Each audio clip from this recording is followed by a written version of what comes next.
The architecture of emotional dynamics. Understanding affect in the modern organization. For many decades, the traditional corporate philosophy suggested that the workplace should be a sterile environment governed by pure logic, where personal feelings were viewed as secondary to professional output or even as obstacles to efficiency. However, contemporary research in organizational behavior has thoroughly debunked this myth of rationality, revealing that emotions and moods are actually the invisible currents that steer the ship of every enterprise. To navigate this landscape effectively, we must first understand the broader affective spectrum.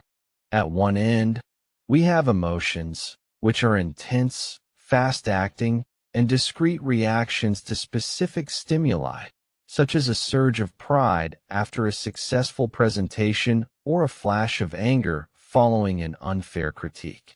At the other end are moods, the more diffuse and enduring states of mind that lack a specific target but provide the cognitive background music for our entire workday. While emotions are the acute weather events of our psyche, moods represent the long-term climate of our professional lives. A critical challenge in modern management is the management of emotional labor. This concept describes the psychological effort employees exert to display organizationally desired emotions during interpersonal transactions.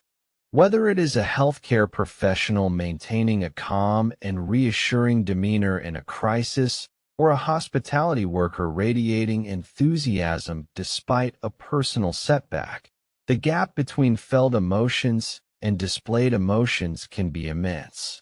Those who resort to surface acting, which involves merely wearing a professional mask while suppressing their true feelings, often experience high levels of cognitive dissonance.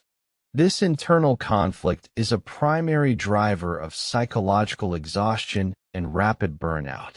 Conversely, those who practice deep acting, which is the internal effort to genuinely empathize and align their true feelings with their professional role, tend to achieve higher job satisfaction and build more authentic rapport with stakeholders.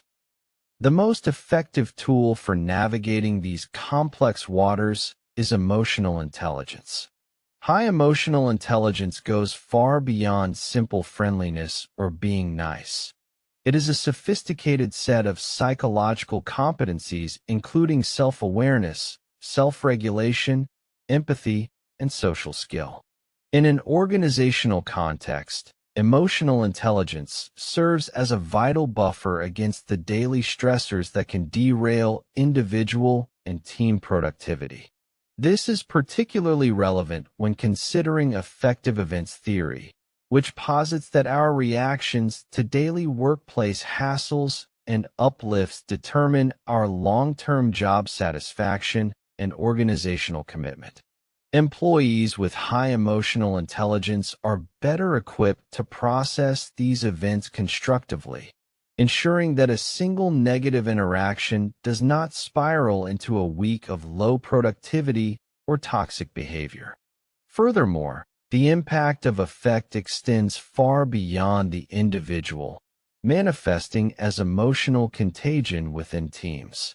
Because humans are biologically and socially wired to mimic the expressions and moods of those around them, a leader's emotional state acts as a powerful transmitter.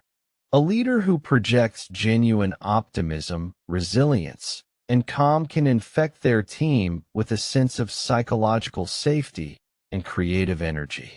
In contrast, a leader radiating unresolved stress or cynicism can inadvertently paralyze their entire department. This contagion effect means that managing emotions is not just a personal responsibility for mental health, but a strategic leadership function that dictates the collective morale and operational speed of the organization.